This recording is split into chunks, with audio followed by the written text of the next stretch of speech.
কি বৈশাখ মাসের বিকেল বেলাতে কেমন কাটছে দিন? ভালো কাটছে নাকি খারাপ সেটা কিন্তু অবশ্যই তোমরা জানিও। বৈশাখ মাসে বিকেল বেলাতে কিন্তু প্রচুর পরিমাণে ঝড় বৃষ্টি বাতাস হয়, মানে একটা অন্যরকম সিচুয়েশন থাকে। তো তার জন্য এরমভাবে বললাম। আর এই সিচুয়েশনে কিন্তু সবারই মন চায় যে একটুখানি ভালো মন্দ কিছু খেতে। জানি ঝড়ের কারণে অতিরিক্ত যদি ঝড় হয় সেটাও যেমন ভালো নয়, তবে কি বলতো, একটু একটু বৃষ্টি হয় তো ঠান্ডা ওয়েদার থাকে, তাই সবারই মন চায়। আর আজকে আমি একটা নতুন রেসিপি মানে ট্রাই করছি। যদিও বা আমাদের এখানে এখনও সেই বৈশাখ মাসের যে ঝড়টা হয় সেটা তো হচ্ছে না, বাট ওয়েদার খুবই খারাপ। মানে আছে আছে মেঘলা, আছে আছে সুন্দর রোদ হচ্ছে এরকম। আর এখানে কিন্তু এখনও পর্যন্ত ঠান্ডাটা যায়নি, এখনও কিন্তু মানে ঠান্ডা রয়েছে। পাখা এখনও চালানোর সেরকমভাবে প্রয়োজন পড়ে না, যদিও বা আমাদের দেশের বাড়িতে যতটা জানি যে প্রচুর পরিমাণে গরম পড়েছে, গরম আবার বিকেলবেলা ঝড় বৃষ্টিও হচ্ছে এরকম, যেটা বৈশাখ মাসে হয়ে থাকে। আচ্ছা, এত কথা বললাম, তো আজকে বলছি, আজকে না আমি আজকে নতুন রেসিপি বলতে আজকে শেয়ার করব। শেয়ার না, মানে আমি নিজে ট্রাই করছি, আমি নিজেই এখনও ঠিকঠাক জানি না কি তোমাদের সাথে শেয়ার করব, তবে যেটা করছি সেটাই তোমাদের সঙ্গে শেয়ার করছি আর কি। তো আজকে আমি বানাবো হচ্ছে লাল মিষ্টি, খুব সম্ভবত ওকে পান্তুয়া মিষ্টি বলে। আমি আসলে মিষ্টির নামের দিকে ভীষণই মানে গোল্লা একদম বলতে পারো, মিষ্টির নাম আমি ঠিক করে জানি না। তো যাই হোক, কেমন আছো সবাই? আশা করছি সবাই অনেক ভালো আছো, সুস্থ আছো। সকলের সুস্থতা কামনা করে নতুন আরও একটা ব্লগ শুরু করেছি। অনেকেই হয়তো আমার গলার আওয়াজ শুনে বলবে, দিদি ভাই কী হয়েছে তোমার, গলার আওয়াজটা একটু চেনা মানে অচেনা লাগছে বা একটু ভরা ভরা লাগছে, বা হয়তো বলতে পারবো নাকে নাকে কথা হচ্ছে। আসলে আমার পুরো নাক বসে রয়েছে, শুধু আমার না, আমার সাথে সাথে ঈশানীরও হচ্ছে গিয়ে শরীর খারাপ। এই যে এখানে মানে মেঘলা, এমনিতে তো ঠান্ডা রয়েছে, মানে কীরকম হচ্ছে না, তো আজকে ঠান্ডা, তো কালকে আবার দুপুরবেলাটাতে প্রচণ্ড গরম, প্রচণ্ড ঠিক না মানে রোদ উঠেছে গরম, আবার ঠিক সন্ধ্যের পর থেকে এতটাই বাতাস হয়। ঝড় তো এখানে হয় না অতটা, বাট এতটাই বাতাস হচ্ছে যে মানে বৃষ্টি, তারপরে সারা রাত ধরে ঠান্ডা লেগে যাচ্ছে, এরকম ব্যাপার আর কি। সবার শরীর খারাপ হচ্ছে এখানে। তো আমারও শরীর খারাপ, ঈশানীর তো আগে থেকেই মানে সর্দি ছিলই, তবে ওর যে জ্বর হয়েছিল, কাশি হয়েছিল, ওইগুলো সব ঠিক করে দিয়েছি, বাট সর্দিটা রয়েছে। আর ওর সাথে থেকে থেকে আমার হয়েছে, সাথে তোমাদের দাদা ভাইয়েরও মানে ভিডিওটা শ্যুট করা হয়নি, বাট তোমাদের দাদা ভাইয়েরও কিন্তু গলার আওয়াজ একদম চেঞ্জ হয়ে গেছে। তোমরা প্রথমেই দেখেছো সুজিটাকে আমি হচ্ছে একটু ঘি দিয়ে নেড়ে নিয়েছিলাম, নেড়ে তার মধ্যে দুধ দিয়ে এই যে দেখো ভালো করে এরকম মানে শক্ত করে একদম যতক্ষণ না এরকম শক্ত হয়ে যাচ্ছে ততক্ষণ পর্যন্ত নেড়ে নেড়ে আমি কিন্তু এরকম করেছি। তো এখন এটাকে ভালো করে একদম মেখে নেব। আমি যদিও বা পুরোটাই করছি ইউটিউব দেখে। একবার আমার মাও বাড়িতে মিষ্টি বানানোর চেষ্টা করেছিল, কিন্তু সেটা হচ্ছে ছানার মিষ্টি, আর আমি না ইউটিউব দেখে দেখেই মানে সুজির মিষ্টি পান্তুয়াটা আর কি বানানোর চেষ্টা করছি। জানি না কতটা কি পারবো বা কতটা কি হবে। তো যাই হোক, প্রথমবারে ভুল হতেই পারে, পরের বারে হয়তো ঠিক হবে, বা মানুষ করতে করতেই শেখে, তাই না? আগ্রহ থাকা বা ইচ্ছে থাকাটাই সব থেকে বড় ব্যাপার। তো তার জন্য এই যে দেখো আমি মানে সুজিটাকে ভালো করে এখন মেখে নিচ্ছি, আর মাখার সময় একটুখানি গুঁড়ো দুধ দিয়েছি, গুঁড়ো দুধ দিয়ে ভালো করে হচ্ছে মাখছি, মানে একদম সফট সফট করে মাখতে হবে, যেটা মানে ইউটিউবে শুনেছি আমি যতটা ততটাই বলছি আর কি। তো বসে বসে এইসবই হচ্ছে। আর যেহেতু ঈশানীর ওই যে বললাম 2 দিন আগে শরীরটা ভালো ছিল না, তো ওকে না একটা অ্যান্টিবায়োটিক দেওয়া হয়েছিল, তো তার কারণে ওই অ্যান্টিবায়োটিকটা খাওয়ার কারণে ওর বমির মধ্যে দিয়ে কফ উঠেছে, প্লাস পটির মধ্যে দিয়ে কফ উঠেছে। তো এইসব করে মোটামুটি ও এখন কফ থেকে মানে মুক্তি, বা শুধু সর্দিটা অল্প অল্প রয়েছে। তো তার জন্য যে দেখো বিছানের চাদর তোলা হয়েছিল, সেই চাদর টাদরও পড়ে আছে, ধোয়া হয়নি। কারণ কি বলতো, আমার নিজেরই শরীর খারাপ হয়ে গেছে, এতটাই ঠান্ডা লেগে গেছে, গলা ব্যথা, নাক বসে আছে, মানে সর্দি আমারই হয়ে গেছে। তো তারপরে যে দেখো আমি গোল গোল করে নিয়েছিলাম, করে কিছুক্ষণ রেখে এখন এই যে তেল দেখো কড়াইতে দিয়ে গরম করে নিয়েছি। তেলের মধ্যে এইগুলোকে একটু ভালো করে একদম ভেজে নেব লাল লাল করে। আমি তো ভীষণই ভয় পাচ্ছিলাম, জানি না কি হবে ঠিকঠাক পারবো কিনা, তবুও ভাবলাম যে ট্রাই করে দেখে। আর সত্যি কথা বলতে তোমাদের দাদা ভাই মিষ্টি খেতে খুব পছন্দ করে। আমাদের ওইদিকে যেমন মিষ্টি ধরো মানে পিস হিসাবে হয় না, যে ধরো পান্তুয়া 7 টাকা পিস, 6 টাকা পিস, 8 টাকা পিস এরকম হয়, বাট এখানে না অন্যরকম, এখানে কিন্তু পিস হিসেবে না, এখানে কেজি হিসেবে হয়। তো কেজি হিসেবে দেখতে গেলে জানোই তো মিষ্টি একটু রসালো আর ভারী হয়, তো যার কারণে অনেক বেশি দাম হয়। তো আমি এই যে দেখো মিষ্টিগুলো কিন্তু ওইভাবে ভেজে চিনির জলের মধ্যে, চিনির জলটা আচ্ছা ফুটিয়েছিলাম, ওটা দেখানো হয়নি, এলাচ আর দারুচিনি দিয়ে হচ্ছে গিয়ে করেছিলাম, করে ভালো করে ফুটিয়ে চিনির জল বানিয়েছিলাম। তো সেই জলে এই যে দেখো মিষ্টিগুলো দিয়ে দিয়েছি। আমি কি করেছিলাম, তো প্রথমে আমার ভুলটা যেটা হয়েছে, মিষ্টিগুলো একটু বেশি বড় বড় করে ফেলেছি, তো যার কারণে কি হয়েছে একটা সাইড একটুখানি ভেঙে গেছে, বাট না হলে কিন্তু তোমাদের দাদাভাই খেয়ে বলেছে একদম নাকি দোকানের মতোই টেস্ট হয়েছে। তো যেটা শুনে সত্যি কথা বলতে আমার ভীষণই মানে আমি খুশি হয়েছিলাম। তো এই যে দেখো মিষ্টিটা কিন্তু তোমাদের সামনেও ভেঙে দেখালাম, খুবই ভালো হয়েছে, মানে খেতে খুব সুন্দর হয়েছে। শুধু আমার ভুল হয়েছে হচ্ছে কি আমি একটু বেশি বড় বড় বানিয়ে ফেলেছিলাম, তোমরা বড় বড় বানিও না যদি বাড়িতে ট্রাই করো আর কি। তো একটু ছোট ছোট করে করো, ওটা মানে যখন মিষ্টি জলে দেবে অলরেডি ফুলে যাবে। আমার তো আসলে এত নলেজ নেই, তো যার কারণে এই ভুলটা হয়েছিল। আর জায়গাটা ছোট থাকার জন্য একটা সাইডে মানে সাইড থেকে তুলতে গিয়ে একটু ভেঙে গেছিলো, ব্যাস এটাই যা, নাহলে কিন্তু বেশ ভালো হয়েছিল। এখন আর এই যে দেখো ঈশানীর চুলটা ভালো করে বেঁধে দিচ্ছি, কারণ ঈশানীকে নিয়ে একটু বাইরে বেরোবো। ও খালি বারবার বলছে মাম্মাম বাইরে চলো বাইরে চলো, বাট আমার শরীরটা খুব একটা ভালো নয় দেখে আমি মানে বাইরে যেতেই চাচ্ছিলাম না। তো ও বারবার জোরাজুরি করতে আমি বললাম যে ঠিক আছে চলো। অনেকে হয়তো এখন ডেইলি ভ্লগ মানে দেখতে পাচ্ছ না যে কন্টিনিউ কি করছে না করছে, আমার শেয়ার করা হয়ে উঠছে না, অনেকেই বলছেও তার জন্য যে কেন ডেইলি ভ্লগ শেয়ার করছো না। আমি আগেও বলেছিলাম যে আমার মানে শরীরটা ঠিক থাকার জন্য মন মেজাজ ঠিক থাকছে না, তখন বাচ্চার শরীরটা খারাপ ছিল, এখন আমার শরীরটা খারাপ হয়ে গেছে, তো যার কারণে না মন মেজাজ একদম ঠিক নেই। আর তো তার জন্য ভিডিওটা কন্টিনিউ করা হচ্ছে না। আর তোমরা ভাবছো হয়তো ঈশানী কাঁদছে ওর চুল বাঁধছি বলে, একদম না, ও কিন্তু চুল বাঁধতে ভীষণ পছন্দ করে, ভীষণ ভালোবাসে। নিজেই বিকেলবেলা ঘুরতে যাওয়ার আগে বলবে মাম্মাম চুল বেঁধে দাও, টুকু পরিয়ে দাও, মানে ওকে সাজিয়ে দিতে বলে, ঠিক আছে। কিন্তু কি বলতো, ও হচ্ছে পায়ে মোজা পরছে, তো সেটা আমি তোমাদের দেখাবো, দাঁড়াও।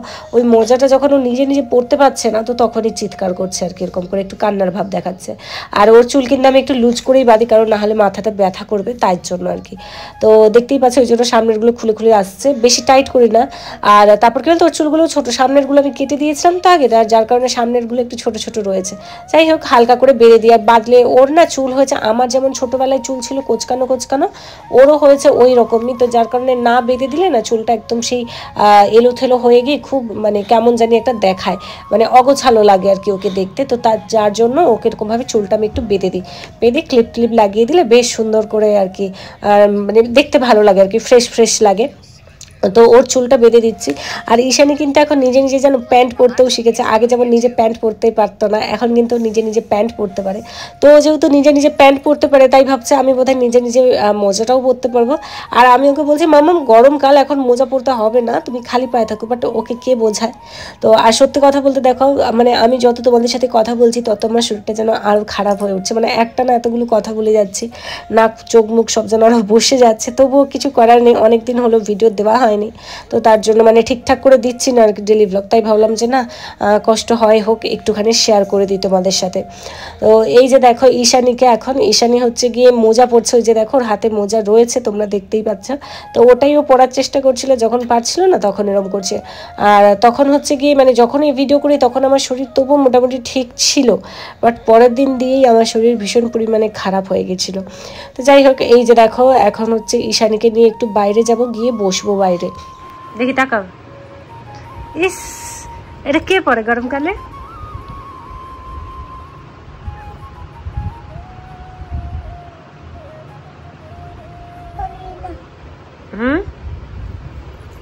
দেখি আমাদেরকে তাকাও, পড়বে কেটুকু পড়বে, ও দেখি আমাদেরকে তাকাও,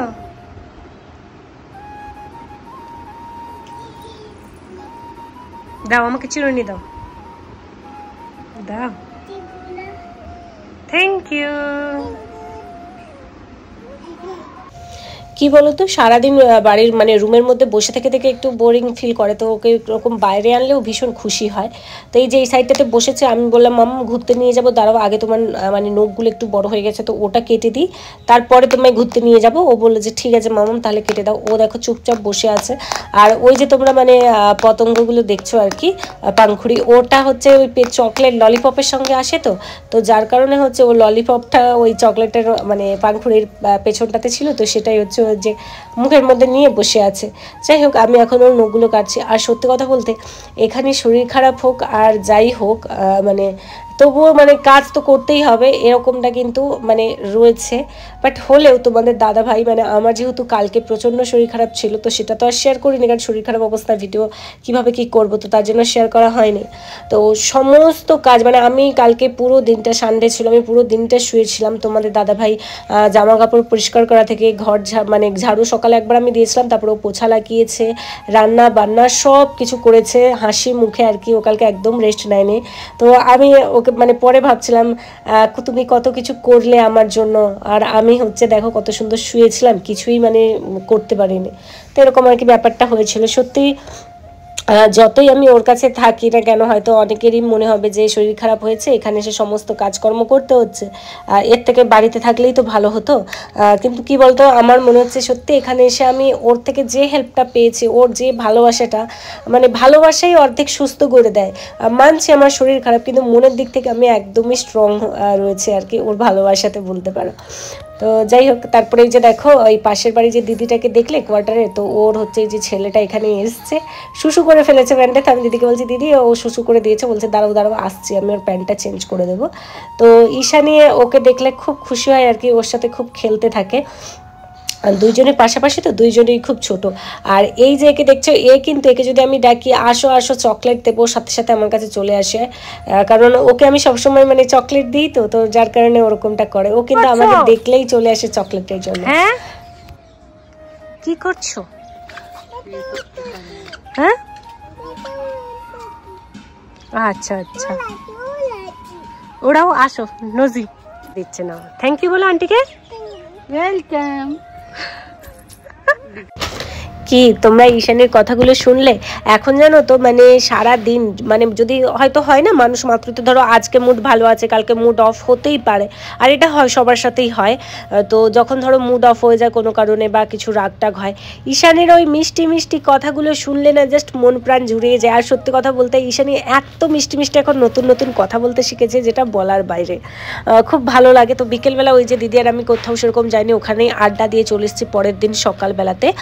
আজকে হচ্ছে গিয়ে আমি বানাচ্ছি মানে পনির বানাবো, কারণ যে শরীরটা প্রচণ্ড দুর্বল হয়ে গেছে, তো তার জন্য হচ্ছে তোমাদের দাদাভাই কালকে পনির দিয়ে গেছিলো সন্ধ্যাবেলাতে, তো সকালবেলাতে আমি পনিরটা বানাচ্ছি। ওই যে ব্যাটারে আমি হচ্ছে একটুখানি দই, লঙ্কা গুঁড়ো, জিরে গুঁড়ো, হলুদ গুঁড়ো, লবণ এইসব দিয়ে ভালো করে একটা ব্যাটার তৈরি করে নিয়েছি টক দই দিয়ে। তারপরে যে পনিরগুলোকে হচ্ছে ভালো করে মাখিয়ে রাখবো। তো আমি আসলে প্রথমে কালকে জানো তো টমেটো হচ্ছে গিয়ে ছিল, বাট তোমাদের দাদাভাই কালকে রান্না করেছে, আমি যেহেতু রান্না করিনি তাই আমি জানিও না যে কি আছে কি নেই। আমি আসলে প্রথমে চেয়েছিলাম পনির রোল বানাতে, মানে ভেতরে হচ্ছে টমেটো আর পেঁয়াজ দিয়েই করবো, ক্যাপসিকাম তো আনা হয় না, কারণ তোমাদের দাদাভাই ক্যাপসিকাম খেতে পছন্দ করে না বলে আমি হচ্ছে ক্যাপসিকাম আনিনি, মানে কেনা হয় না আমাদের। তো তার জন্য কি হয়েছে, ক্যাপসিকাম নিয়ে আমি ভাবলাম যে টমেটো আর পেঁয়াজ দিয়েই করে দেবো, আর পনির রয়েছে মানে ওটা দিয়েই রোল বানাবো আর কি। এই যে দেখো, তার জন্য এখানে পরোটা বেলছি। কিন্তু পরে যখন আমি পেঁয়াজ কাটলাম বা টমেটো, সারা রান্নাঘর খুঁজেই যাচ্ছি, কোথাও হচ্ছে গিয়ে টমেটো নেই। আর কালকে তোমাদের দাদাভাই রান্না করেছিল, ও কিন্তু সমস্ত বাসন টাসন পরিষ্কার করে দিয়েছে, কিন্তু হলে কি হবে, মানে ও তো সেইভাবে একটা ছেলে মানুষ না, ও রান্না করলে একটু দেওয়ালে লেগে টেগে থাকে, এরকম হয়, এগুলোও কি আর ও পরিষ্কার করবে? তো আমি হচ্ছে আজকে ওইগুলো সব পরিষ্কার পরিচ্ছন্ন করে নেবো। বাট ও আমার জন্য সত্যি বলছি কালকে যে করেছে না, মানে বলার বাইরে। তো এইদিকে পরোটা বানিয়ে আমি ভেজে নিয়েছিলাম, আর তারপরে দিকে দেখো এই যে পনির, যখন দেখছি টমেটো নেই তখন আর কি করার, ওটা দিয়েই করে নিয়েছি। তো পনিরগুলো যেহেতু ওই দই দিয়ে মাখিয়েছিলাম, তাই দেখো জল ছেড়ে দিয়েছে। তো যতক্ষণ না জল শুকিয়ে ভালো করে একটু পনিরের গায়ে একটু মানে তেলটা লাগে আর কি, ছ্যাঁকাটা লাগে, তো ততক্ষণ পর্যন্ত এটাকে ভালো করে আমি কষিয়ে নেব। তো এই যে দেখো মোটামুটিভাবে দেখতেই পাচ্ছ ড্রাই ড্রাই করে হয়ে গেছে। এর মধ্যে সত্যি ক্যাপসিকাম আর টমেটো থাকলে না ফ্লেভারটা জাস্ট অসাধারণ লাগতো খেতে, আমার বেশ ভালোই লাগে। তো আজকে এই জন্য পনির রোল বানাবো। তো এই যে দেখো এইদিকে পনিরগুলো মোটামুটি ড্রাই ড্রাইভাবে হয়ে গেছে। তো চলো, আর আমি এরপরে কি করেছিলাম, ওই যে পরোটাগুলো যে বানিয়েছিলাম ওর মধ্যে একটু বাটার লাগিয়ে নিয়েছিলাম উপর থেকে, তোমরা দেখতেই পাচ্ছ ওই বাটারে ভেজা ভেজা। তো বাটার লাগিয়ে নিয়েছিলাম, বাটারটা লাগিয়ে এখন উপর থেকে টমেটোর সসটা একটু দিয়ে দেবো, তাহলেই হয়ে যাবে। যদি মানে চিলি সস দিলেও হতো, বাট চিলি সসও নেই। কি বলো তো, তোমাদের দাদাভাই মানে এরকম যে এটা ওটা খেতে অত বেশি পছন্দ করে না, ও সবসময় সিম্পল খাবার খেতে পছন্দ করে। তো তাই যখন ওই আমি একার মতো থাকি তখন হচ্ছে একটু এটা ওটা বানাই, কারণ ওর তো সিম্পল খাবার ছাড়া এসব পছন্দই না, তার জন্য। তবে হ্যাঁ, ভাত মুড়ি রেস্টুরেন্টের খাবার কিন্তু ভীষণ পছন্দ করে। যাই হোক, চলো আজকের ভিডিওটা এইটুকুনি শেয়ার করলাম। সবাই ভালো থেকো, সুস্থ থেকো, টাটা।